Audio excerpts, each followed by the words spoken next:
The FBI in Peace and War, ordinarily heard at this time throughout the year, is taking its usual summer vacation and will return to CBS 5 weeks from tonight on September 1st. Broadway's My Beat. From Times Square to Columbus Circle, the gaudiest, the most violent, the lonesomest mile in the world.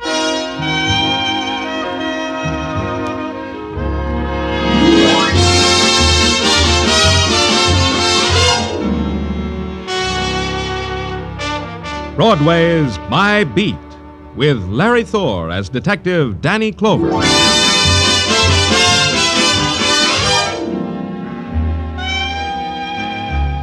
Broadway. It's an enchanted island or a prison, a crazy, happy dance, or a funeral march in blues time.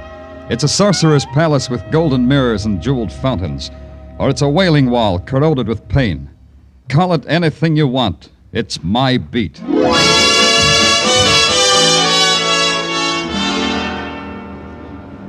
One of the ways to get on My Beat is to infiltrate through the grim lines of people trying to buy tickets to South Pacific. Those people are going to mutiny someday. It was about 9 in the morning, and a good thing happened to me. The good thing was a kid named Paul Thomas. A sweet kid, a gentle kid. A kid who'd wrapped himself in iron to stall off the pain so many people handed to him for free. Mr. Clover, could I talk to you for a minute? Sure, Paul, sure. Any place, any time. How about in the lobby here? Okay, lobby it is.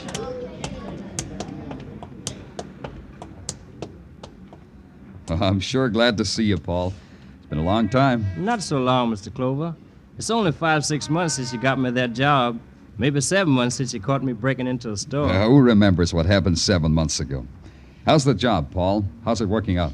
Mr. Arcane's been treating me fine. He's even had me bonded so I could deliver all that jewelry and stuff. I bet your folks are proud. Yeah, they're real proud, Mr. Clover. I've been meaning to get up to Harlem to visit them. Your mother's a fine woman, Paul. Give her my best. I'll do that, Mr. Clover. She keeps asking about you. Paul, it's a good thing to see you the way you are. I'm in trouble, Mr. Clover. I think I'm in big trouble. Oh? You want to tell me about it here? We could go someplace and get a quiet cup of coffee. I better tell you about it fast, Mr. Clover. A couple of days ago they came... Danny Clover, how's Broadway's glamour boy? How's the finest of the finest, Oh, hi, Kirk. Am I interrupting something, Danny? The boy won't mind being interrupted, will you, boy? Maybe I mind, Kirk. Oh, no offense, Danny. Come on, ask me how I am. Ask me how I've been doing. How are you? How you been doing? Oh, great. Very, very great, Danny. Yes, sir. Don't I rate an introduction to the boy, Danny? Paul, this is Jerry Kirk, a private investigator. Paul Thomas, Jerry Kirk. Hi, Mr. Kirk. Danny, you don't keep up. A smart detective like you should keep up. I'm not a private eye anymore. No? Well, so long, Kirk. See you around. No, I'm not a private eye anymore. I'm in the plush, Danny. Plush office, plush stipend, furnished by Acme Insurance Company. I investigate insurance losses for them. Oh, it's a lot easier than breaking down doors to hall apartments. But not so much fun, huh, Kirk? More, Danny, more. It even gives me the price of a couple of tickets to South Pacific here. But how about you, Danny? You still hitting the triple features in the grind houses, Danny? Goodbye, Kirk. Yeah, it's been swell seeing you, Danny. I'm sorry about him, Paul. Now, tell me what's on your mind. I can't, Mr. Clover. I got to get to work. I'm late. Paul, come back here.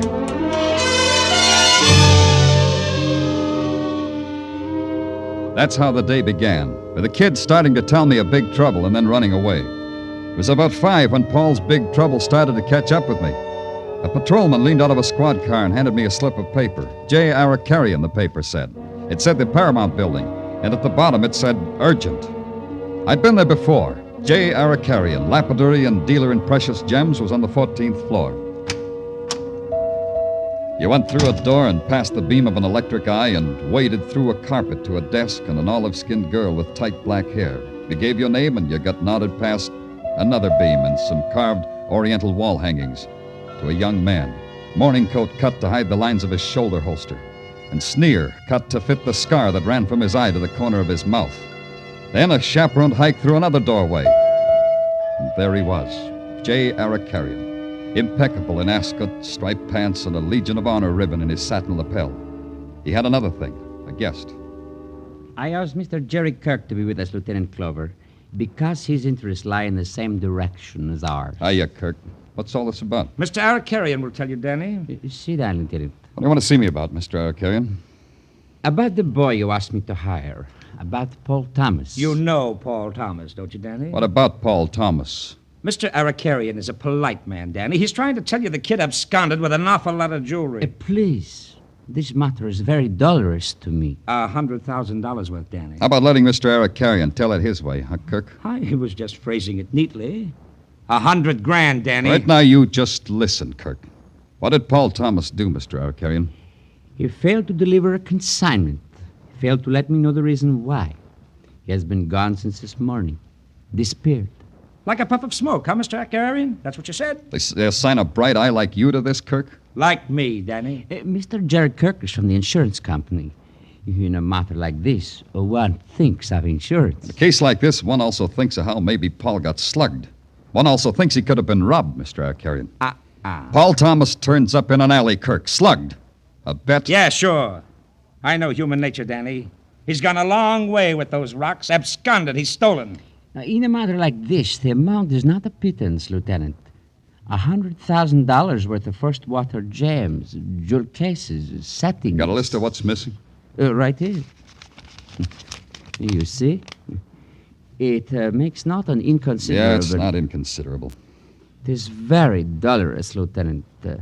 You'll get them back?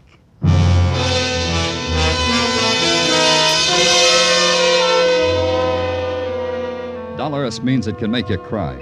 But Arakarian's dolorous was different from mine. His was $100,000 he'd lost. Mine was a boy named Paul Thomas that maybe I'd lost. But it was still only a maybe. I had two things to do. Turn the list of missing jewels into headquarters, which I did, then call it Paul's home in Harlem.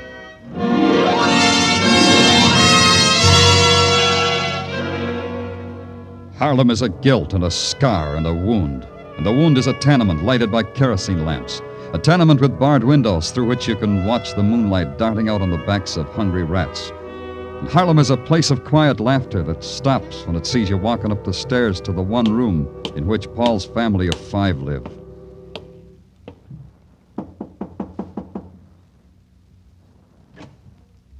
Yes? Oh, it's Mr. Clover. Hi, Mrs. Thomas. I hardly expected to. Please forgive the way I look. Oh, you look fine, Mrs. Thomas, fine. May I come in? Why, of course, of course. The children are outside playing. That's just as well, Mrs. Thomas. I want to talk to you. Please sit down, Mr. Clover. Soup? Is it about Paul? Why did you see him last, Mrs. Thomas? This morning.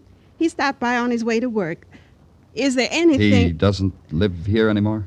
No, Mr. Clover. Paul's a man now, and he needs a place of his own. Where is it, Mrs. Thomas? Is my boy in trouble, Mr. Clover? Well, we don't know. I don't think so, but I have to be sure. Where's his place, Mrs. Thomas? It's a rooming house on 137th Street, 26 East. It's clean. You can actually see the sun. Paul couldn't do anything wrong. Not anymore, Mr. Clover. Paul's good. He's good. He hasn't been by here tonight. No, but that doesn't mean anything. Lots of times he doesn't come by at night, but he'll be here in the morning. He's always here for breakfast in the morning. Well, I think I'll run over to that address you gave me, Mrs. Thomas. I'm sorry I can't stay and visit with you. You'll let me know about my boy, Mr. Clover. Whatever way it is, you let me know. It'll be all right, Mrs. Thomas. It has to be all right. Outside, it was 1 block north and 2 to my left of the subway station at 125th and Lenox. In those 3 blocks, you could feel the breeze from the East River fighting a losing battle with the heat. But it wasn't the heat that stopped me. It was Squad Car 15, Patrolman Florio at the controls. Not bad, Florio. 3-point landing. Hi, Lieutenant. Come on, get in. Thanks. You headed uptown? Well, that depends, Lieutenant. Wherever you say. Uptown. You better call headquarters first. I've been cruising, looking for you. Headquarters said you were in Harlem. Yeah, call them, Florio. Sure. Patrol Car 15, calling headquarters. Come in. Patrol Car 15, calling headquarters. Headquarters receiving Patrol Car 15. Go ahead, 15. I take it, Danny. Yeah. Danny Clover speaking. Danny, Tartaglia speaking. About that Arakarian robbery. Guy named Jerry Kirk called you. Yeah? Said he wanted you there when he took Paul Thomas. Oh, where's all this taking place? 137th Street, a condemned tenement, 3 houses underneath the northeast corner on Lenox. 10 o'clock, the guy said. That's right now, Tartaglia. Thanks. Let's go, Florio. You heard the man. Right? Florio, Yeah, Lieutenant? you're only giving me a lift down the block. Turn off that siren, huh?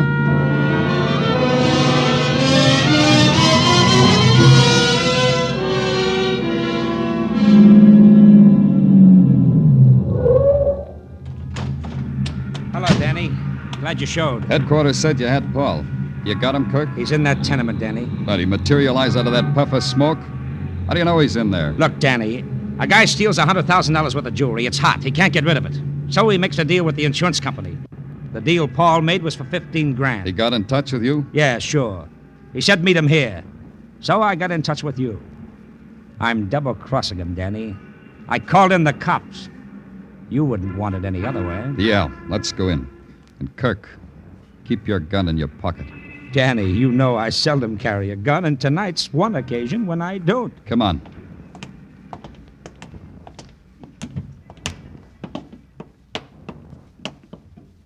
Hey, it's pretty dark. Lucky I brought a flash. Paul. Paul Thomas. Let me handle it, Kirk. Paul. Paul, it's Danny Clover. Paul! Maybe he isn't here, Kirk.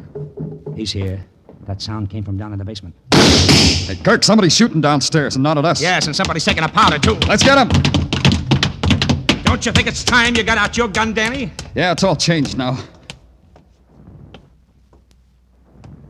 Hey, shine your light over there. Where? Back of the staircase. Yeah.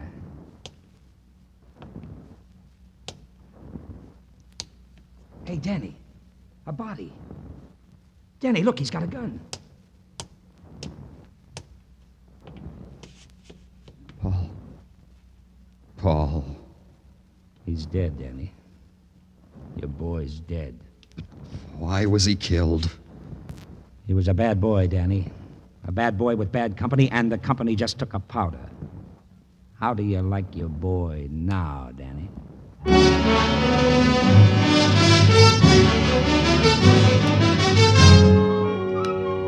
You are listening to Broadway's My Beat with Larry Thor as Detective Danny Clover.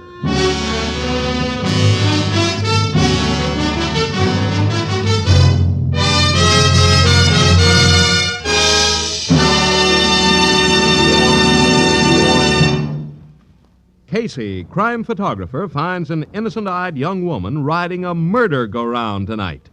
As he joins her, his girlfriend, reporter Ann Williams, and Ethelbert, the magnificent bartender, caution him to go slow. For a merry ride with murder, join Casey and his pals tonight. And also be around for Second Class Passenger, another thrilling study in escape. Crime Photographer and Escape are Thursday night features of most of these same CBS stations. Now, back to Broadway's My Beat.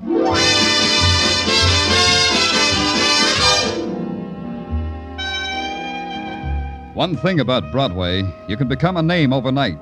All you have to do is have 3 current wives or ride 4 winners in a row. Or you can do it the way Paul Thomas did. Get caught up in a $100,000 jewel theft. And keep your mouth shut about it by being found dead in a Harlem tenement.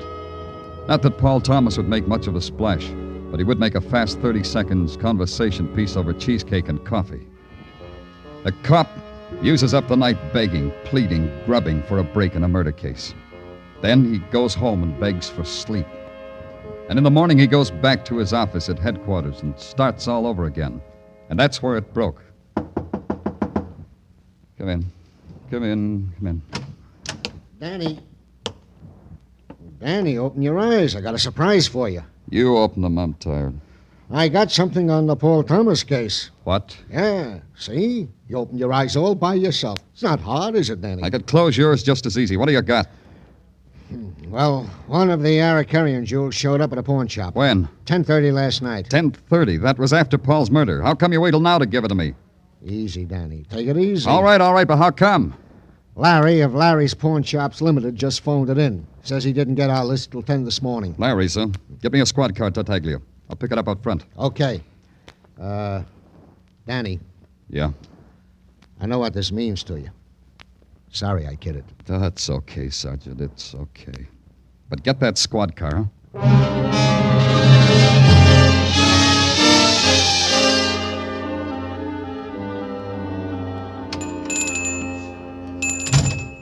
Oh, pardon me.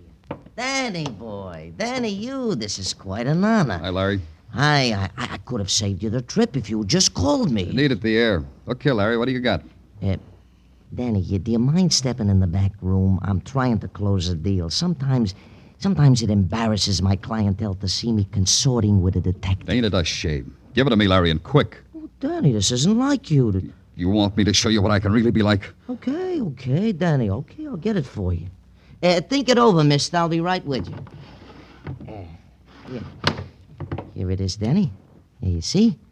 This diamond ring matches up exactly with the one on the Arcarian list you boys sent me. If I say so myself, it's a beauty. Yeah, but who pawned it? It's on the ticket. A girl named Ellen West lives at this address on 115th Street.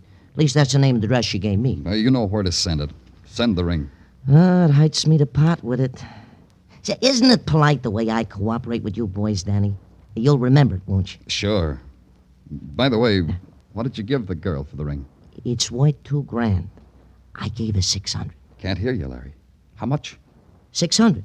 Still can't hear. It was worth $2,000. I gave her $600. Oh, Danny, I could kill you. Hey, mister, you didn't hear what I said. I was just kidding. Pay no attention. I didn't mean it. I'm ready to offer you a little more. The girl whose name might be Ellen West lived in a street that might have been anywhere. Could have been a market street in the slums of Madrid or Rome or Athens or New Orleans. It could have been anywhere.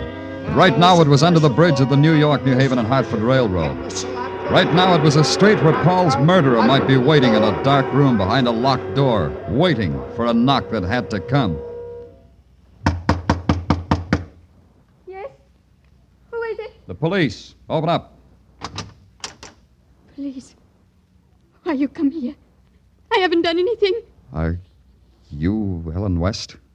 That's right. That's my name. How you know my name? I don't know you. I'm Danny Clover, Ellen. Broadway Special Detail. I'd like to ask you some questions. Mr. Danny Clover. Huh? Paul told me a lot about you. Please come in, Mr. Clover. Thanks. You knew Paul Thomas? I knew him. I knew him better than anybody. We were going to be married. How old are you? 16, Ellen? 18, going on 19. That's not too young to get married, Mr. Clover. I mean, it wouldn't have been. Ellen, you pawned a ring yesterday. Where'd you get it? Did Paul give it to you? Where would Paul get a ring like that, Mr. Clover? Where'd you get it, Ellen? Came in the mail. Oh, you have the package it came in? I threw it away, Mr. Clover. I threw it away because I didn't want to know where to send it back. Maybe you should have given it to the police. Maybe I should have done what I did. I got $600 for that ring, Mr. Clover. With $600, two people like Paul and me could get married. Did you tell Paul about the ring? I didn't see Paul yesterday, Mr. Clover. I didn't see him to tell him about the ring or anything. I've got so much to tell him. Paul's mother said he had a room of his own. Did you ever see it? I saw it. I met his roommate, Joe Kendall. His roommate? Well, not exactly. You see, Mr. Clover, where Paul lived, that room of his own, that was just a place where he could sleep for 8 hours. Joe Kendall had it for the other 8 hours. They do that a lot up here. Yeah, I know. That's all, Ellen. Just one thing. You won't go away. Where would I go, Mr. Clover? Mr. Clover? Yes, Ellen. Here's the $600. I got no use for it now.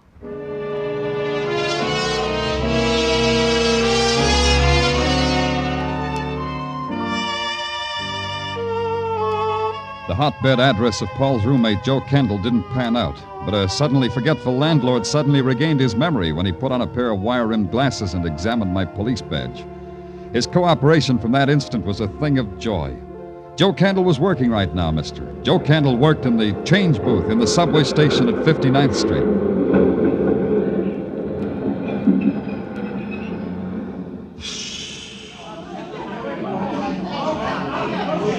Want some change, mister?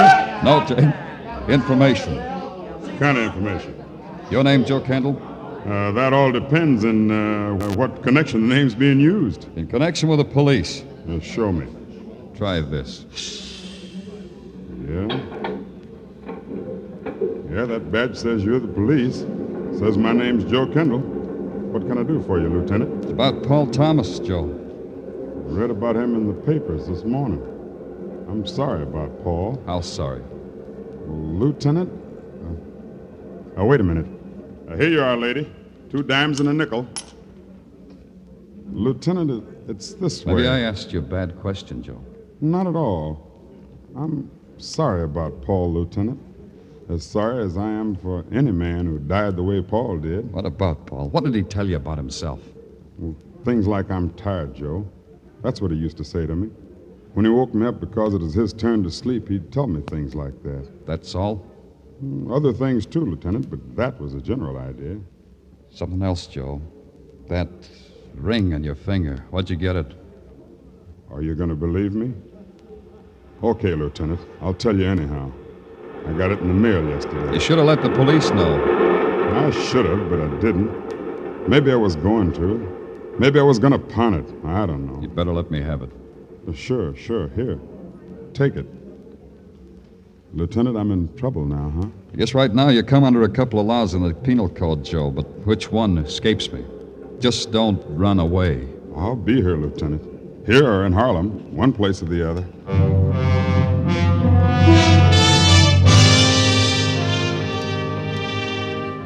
It was a decision I had to make about the girl Ellen West and about Joe Kendall, and it was a decision I made. They turned up with a part of the missing jewelry and a strange story how they'd got it, and I didn't book them. I didn't put a tail on them. If they told the truth, it gelled an idea that was shaping itself. If they'd lied, I'd know it before the day was over. Back at headquarters, I made out my report that way and turned it in.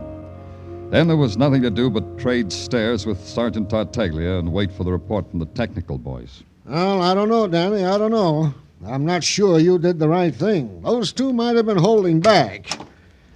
Technical lab reports, Lieutenant. Ballistics, chemical, prints, all of them. Thanks. Okay, Lieutenant. Ballistics, nothing. No, I figured there'd be nothing there. Hey. So long, Tartaglia. Hey, Danny, where you going? Take a look at those reports. They'll make your red face even redder.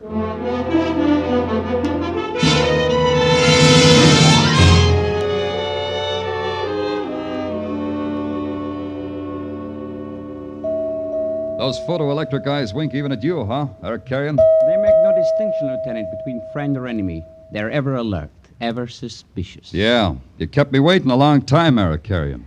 A jeweler has many things to take care of, Lieutenant. Sometimes you must keep even the police waiting. But you're not lonely. Did not Monsieur Artaud amuse you? Oh, so that's his name. No, your flunky Artaud didn't amuse me. He's so silent, so sinister, is that the word? It's a good word for Artaud. Tell me, Artaud, that shoulder holster you wear under your morning coat, how do you avoid a bulge? You must have a good tailor. I wish I had a tailor like that. I will send you the name of Artaud's tailor, Lieutenant. That all you wanted? That's just part of it. I'd like to have a look at your vaults. You wish to buy some jewelry wholesale? No, I'd just like to find some lost jewelry. Stolen, it says on this list. Stolen from a Mr. Eric Carrion. That's why I'd like to have a look at your vaults. You're insane, but I will humor you. But first, a trifle. You have a warrant, Lieutenant? Now, what do you know about that? I clean forgot to get myself a warrant. But as you say, it's a trifle. Now, how about the vaults? I do not think so, Lieutenant. In your country, I have learned to do everything comme il faut. How? Comme il faut. Translation, as it should be. Thanks. I like to learn new words. A warrant would be as it should be. Then I'll just have to get the vault open myself. Artaud! Tell your flunky to take his hands off me. Artaud is a very difficult man to tell things to. Not only does he not talk often he does not listen. Tell him to take his hands off me. Perhaps you could persuade him yourself, Lieutenant. Yeah, perhaps I could. Oh, that too. I went and spoiled your creases. You policeman,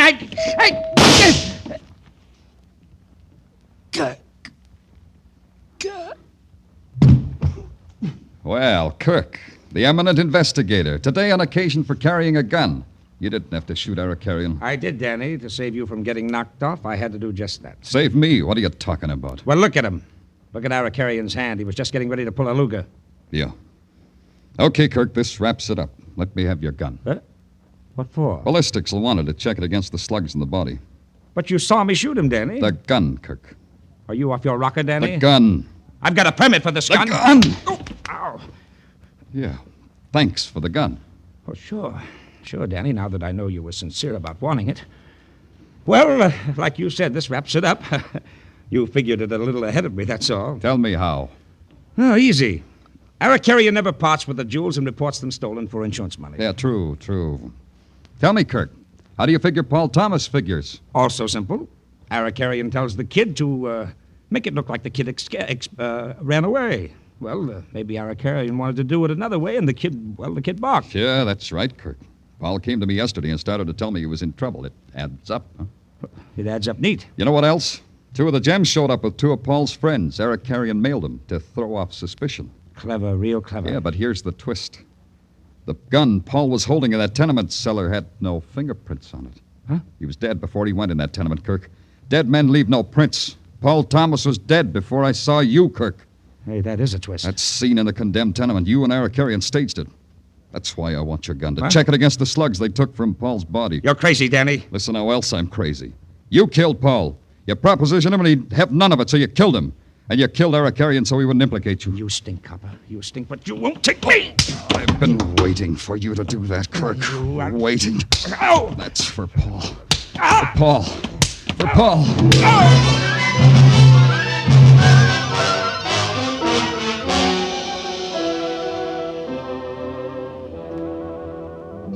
What stopped me was something gentle. A tap on the shoulder, that was all. But it stopped me. Man from headquarters looked down at me, and his tap was gentle. He said that was enough. I quit, but I didn't believe him. He said Kirk was something the law had to take care of. Then I had to believe him, because I'm a cop.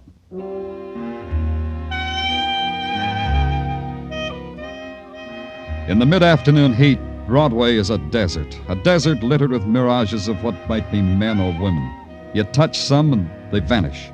You touch others and they snarl and slink away. It's real or it's phantom. It's Broadway, the gaudiest, the most violent, the lonesomest mile in the world. Broadway, my beat.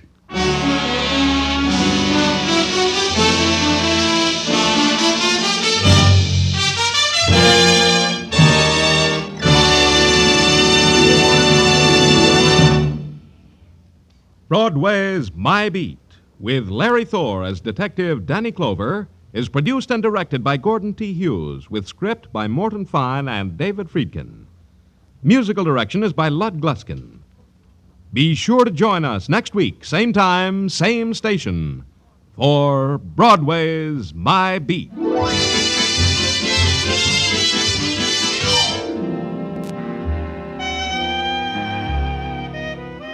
Mr. Keene, the famed tracer of lost persons, goes society tonight. Knowing Mr. Keene, you'll realize at once that it's not so much the question of which fort, but which suspect. Mr. Keene's latest adventure, the Society Murder Case, will follow in just a few moments on most of these same CBS network stations. This is CBS, the Columbia Broadcasting System.